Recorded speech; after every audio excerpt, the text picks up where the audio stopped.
Hey, what is going on, guys? In today's video, I want to have a discussion about the rumored Chapter 1 OG mode that's supposed to be coming back, and it'll be a long-term mode. So it's not going to be like a one-month season, it'll be much longer than that.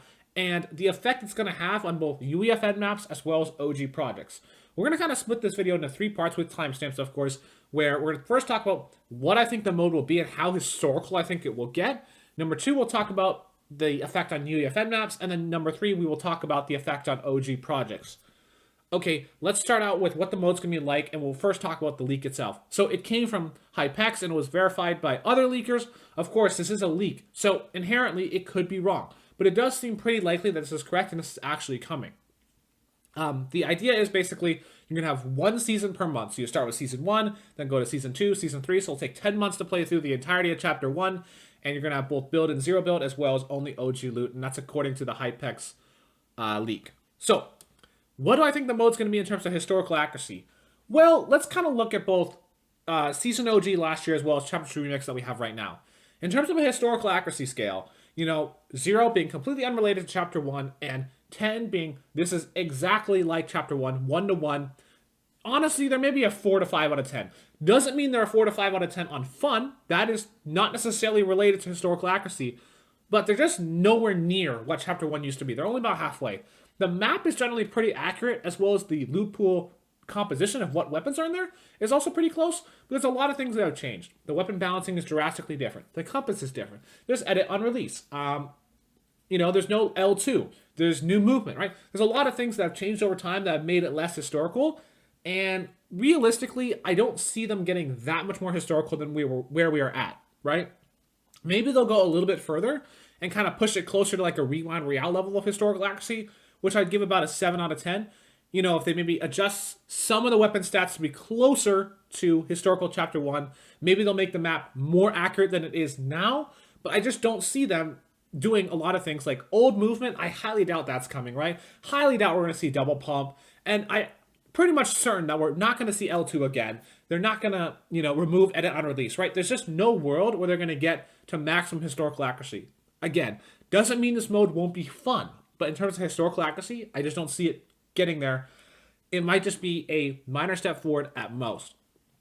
So what does this kind of mean for UEFN maps and OG projects? Let's start out by talking about UEFN maps and specifically Rewind Royale, as that is the primary OG map that actually has players right now.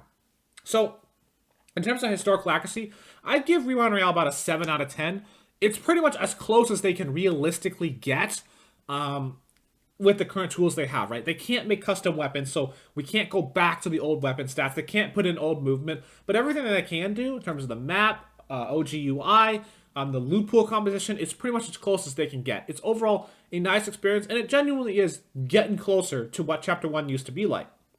And kind of assessing the player counts from Chapter 2 Remix, which admittedly is not the exact same as Chapter 2 and Chapter 1 are obviously vastly different. Initially when Chapter 2 Remix came out, there was a major dip where realistically I only could get playable player counts on NA East or EU.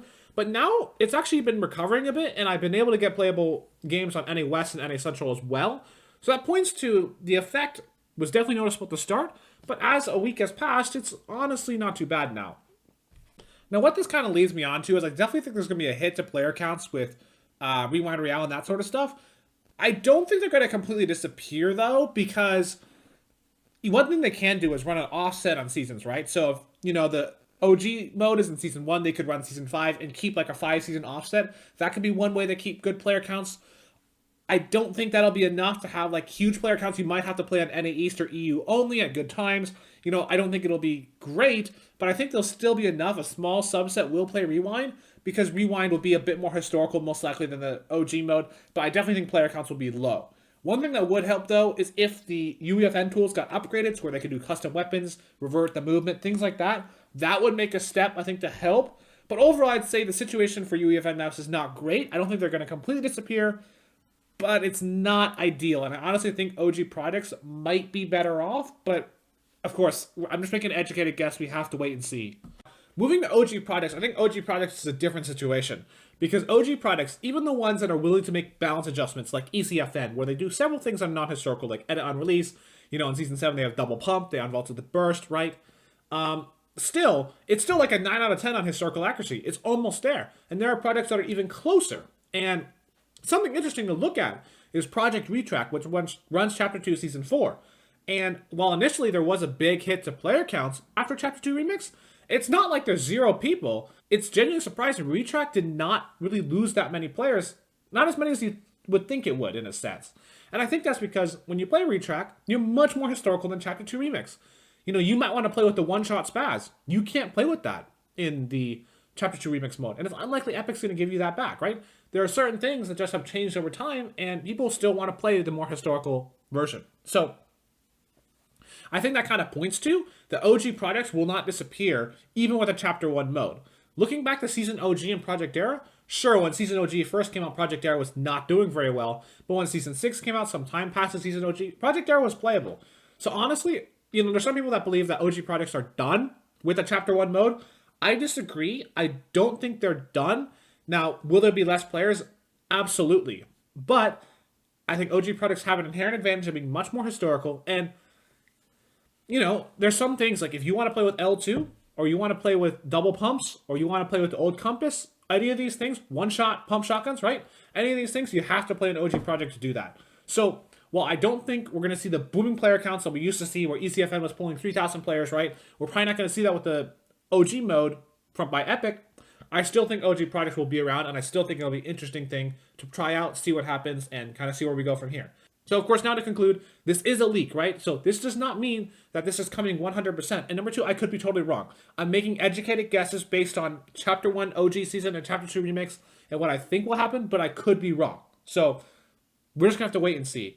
And with that, I hope this video was interesting, and I'll catch you in the next one.